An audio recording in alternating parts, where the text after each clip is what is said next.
My eyes stayed down.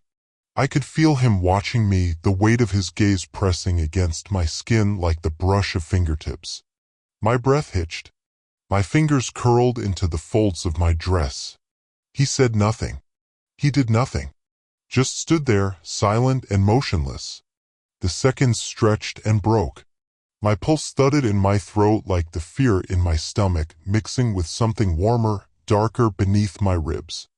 I imagined what his eyes must have been like. Dark, unblinking, tracing the line of my collarbone and the curve of my mouth. Then, just as quietly as he had come, he left for the second time in a single hour.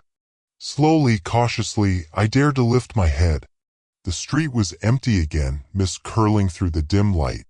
I waited for what might have been seconds or minutes, I didn't know, but I managed to walk again. But I didn't run. I no longer cared that I was late. Finally, I reached it. A tall, iron gate, its surface slick with rain that I hadn't realized was falling. A footman in a crisp coat stood at attention beneath the gaslight's feeble glow, his face blank under the brim of his hat. His eyes sharpened when he saw me. Without a word, he pushed the gate open, allowing me to slip through. The moment the gate clicked shut behind me, the street's grim chill seemed to dissolve. A long, white, gravel path wound through manicured gardens lit by golden candles and strung by iron posts. Tall windows loomed over me as music floated through the air. As soon as I made it into the house, I passed the polished wood and gilded mirrors up the stairs to the spare bedroom where I flopped onto the well-made bed, ignoring the state of my clothes. Did I feel bad for leaving my sister on her birthday? Of course. But I just couldn't cope. With anyone or anything. I didn't think I could even fall asleep, no matter how much my body craved it. I had spent so long moving from place to place, never staying long enough to leave a mark, never bothering to make ties. I told myself it was because I liked the freedom, the open road, the thrill of waking up in a new city with new faces. But the truth was simpler. It was easier not to care when you knew you wouldn't stay long enough to lose anything. I met death last night, and I lived. He was as silent as the night. The once cawing crows and hissing cats were already in mourning. He stood right behind me, dark as a shadow, his breath a gentle breeze against my neck. The single word spoken in a voice rich in charm, alluring me to turn around, to face the predator. But I did not turn around. Still, I did not blink.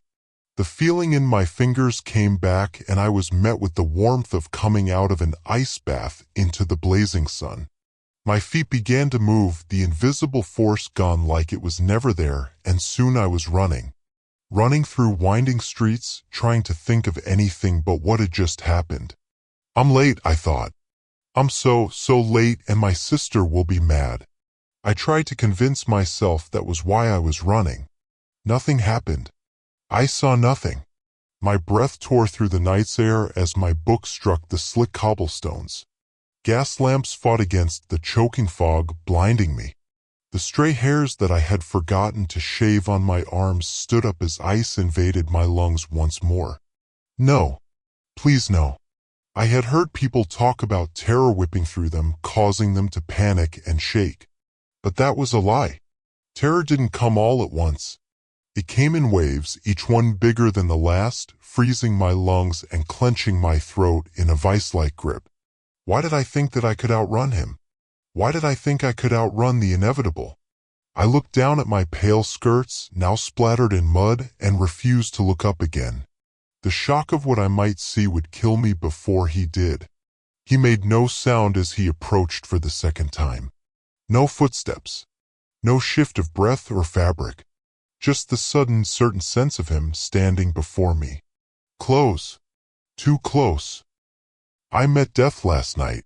Being alone in one of London's many streets, I was already cold, but his presence behind me was more than that. It was ice, sharp, hard ice that seared through my flesh, traveled through my blood, urging goosebumps to shoot out of my skin. When I turned down the lonely alley, I regretted it instantly. It was said that he lingered in dark streets, waiting for a desperate soul to pass him by. But still, I had decided to keep going.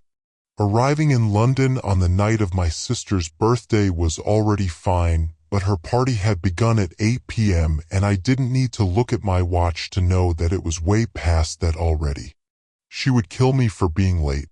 So late. But that wasn't the only reason I dared not turn back. It had been too long since I'd last walked these streets. Since I'd last felt the heavy air of London pressing down on me, clogging my lungs with soot and smoke. Life on the road had made me lighter, more restless, but coming back here was like stepping into a grave. The city had a way of sinking its teeth into you, of making you forget where you'd been. And why you'd left. Fearing death was childish. My parents had told me as such when I refused to go on one of the rides at the festival extravaganza during our trip to America. But this was different.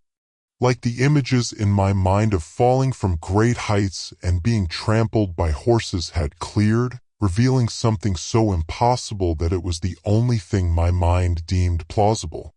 He was behind me. I did not turn around. I did not blink.